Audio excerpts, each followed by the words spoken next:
कक्षा 12 UP board 2024 समाजशास्त्र का पेपर। इस वीडियो में इस पेपर का सलूशन आपको प्राप्त होगा, तो पूरा वीडियो देखिए, मित्र दोस्तों को शेयर कीजिए। यदि चैनल पर नए हैं तो चैनल को सब्सक्राइब जरूर करें। तो शुरू करते हैं solution of sociology paper for class 12th।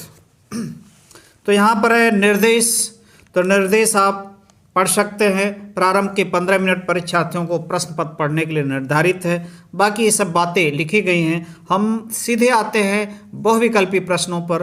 तो देखिए, निम्नलिखित प्रश्नों में से प्रत्येक के 4 विकल्प दिए गए, जिनमें से केवल एक उत्तर सही है।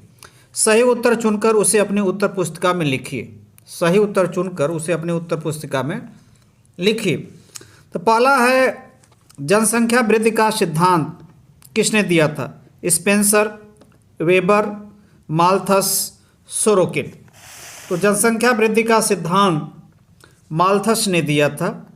जनसंख्या वृद्धि का सिद्धांत माल्थस ने दिया था। अगला प्रश्न है, ब्रह्म समाज की स्थापना कब हुई थी? 1826, 1827, 1828, 1829। तो ब्रह्म समाज की स्थापना 20 अगस्त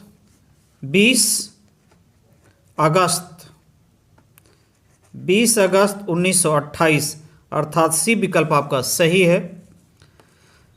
इसके संस्थापक थे राजा राम मोहन राय। अगला प्रश्न आपका है, चिपको आंदोलन सबसे पहले किसने शुरू किया था?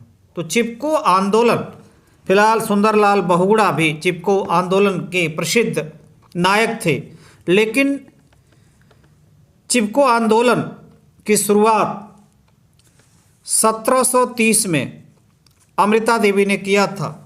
नहीं सॉरी, इसके पहले किया था 1730 में। इन्हें पेड़ों के कटान के कारण बलिदान देना पड़ा, जिसमें 363 स्त्रियों ने महाराजा जोधपुर के राजा के विरुद्ध खेजड़ी के पेड़ को काटने के विरुद्ध में अपनी वीर गति को प्राप्त हुई। ये बिश्नोई समाज की बहुत सुप्रसिद्ध महिला थी, समाजसेवी थी, जो वृक्षों को बचाने के लिए अपना जीवन तक त्याग दिया। तो ये डी सही है तीसरा का। अगला प्रश्न है, ऑब्जेक्टिव ही चल रहा है कि 1 नंबर के प्रश्न है, ग्राम्य नगरी शहर की अवधारणा क्या? ग्राम्य नगरी शहर की अवधारणा क्या? केवल ग्राम्यता, केवल नगरीयता, ग्राम्यता एवं नगरीयता का संयोजन। सी विकल्प आपका सही है। अगला है, आधुनिकीकरण के परिणाम, what is the result of modernisation?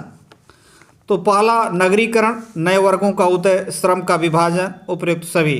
तो देखिए, नगरीकरण का भी विकास हुआ, नए वर्गों का उदय भी हुआ और श्रम का विभाजन भी हुआ, तो उपयुक्त सभी।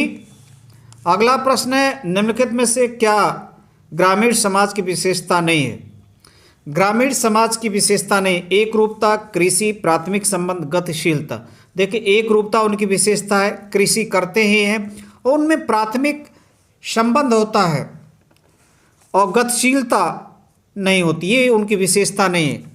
यानी गतिशील समाज की जो बात होती कम होती है। अगला है 7वां प्रश्न आपका, भारतीय प्रजातंत्र की प्रमुख बाधा है। भारतीय प्रजातंत्र की प्रमुख बाधा है क्षेत्रवाद, जातिवाद, संप्रदायवाद, उपयुक्त सभी। तो भारत में जो प्रजातंत्र की बात जहाँ तक, वो क्षेत्रवाद भी उस पर हावी है, जातिवाद भी उस पर हावी है और संप्रदायवाद भी उस पर हावी है, अर्थात उपयुक्त सभी। तो 7वां का विकल्प आपका डी है।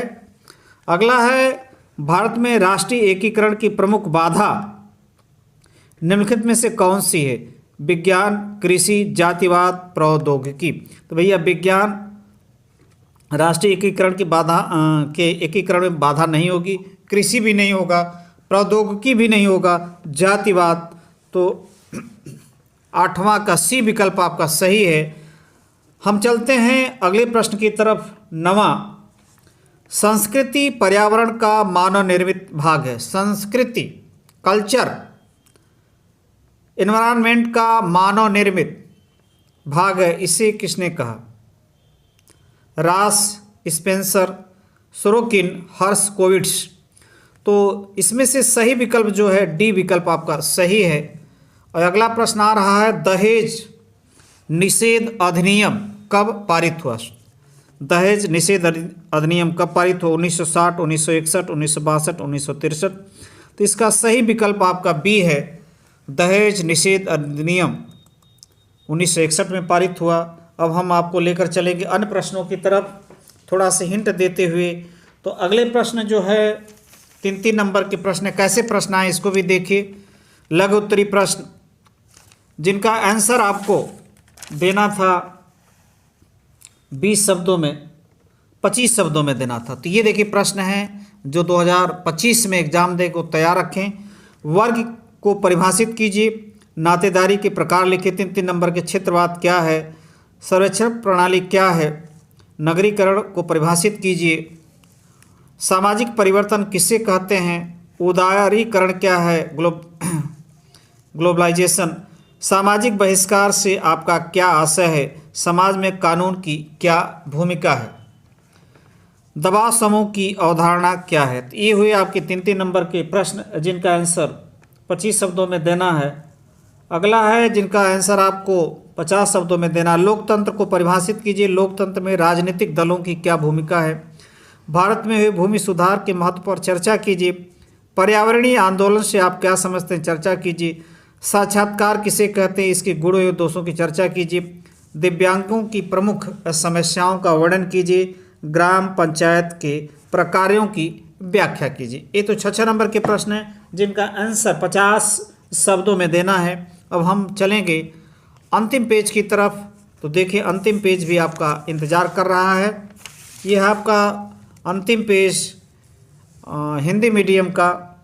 तो यह भारतीय ग्रामों पर हरित क्रांति के प्रभाव का विवेचना कीजिए, अथवा इन दोनों में से एक करना। 8 नंबर का औद्योगिक समाज में परिवर्तन विकास का एक निबंध लिखिए। भारत में दहेज प्रथा के कारण एवं परिणामों की व्याख्या कीजिए, अथवा जनजाति कल्याण के लिए किए गए सरकारी प्रयासों की विवेचना के दोनों में से एक करना है। अगला है जनसंपर्क माध्यम के बदले हुए स्वरूप पर चर्चा कीजिए, अथवा भारत में प्रमुख महिला आंदोलन की व्याख्या कीजिए। तो ये सब प्रश्न हैं हिंदी मीडियम के। और यहाँ से शुरू हो जाते हैं इंग्लिश वर्जन इंस्ट्रक्शन, जो हिंदी नहीं अंग्रेजी मीडियम के छात्र उनके लिए। तो स्क्रीनशॉट ले सकते हैं, प्रश्नों के भी स्क्रीनशॉट ले सकते हैं। फटाफट हम दिखाते हुए बढ़ेंगे आगे की तरफ। तो देखिए ये आपका 5वां पेज है। तो ये 5वां पेज आपका है, स्क्रीनशॉट 4 तक लिख सकते हैं। और यहाँ से 5 से लेकर के 8 तक स्क्रीनशॉट ले सकते हैं। ये देखिए ले सकते हैं अंग्रेजी मीडियम के छात्र। और हम आपको लेकर चलेंगे अगले पेज 6वें पेज की तरफ। देखिए 9वां 10वां के स्क्रीनशॉट लीजिए। 9वां 10वां प्रश्न आपके सामने। और इसके बाद यहाँ से 11 से लेकर वेरी शॉर्ट आंसर टाइप, ये 11 से लेकर 20 तक ले सकते हैं स्क्रीनशॉट। अब हम पहुँचेंगे यहाँ से, आपको यहाँ तक स्क्रीनशॉट ले सकते हैं। और देखिए अंतिम प्रश्न जो है 27, 28, 29, इसका भी स्क्रीनशॉट ले सकते हैं।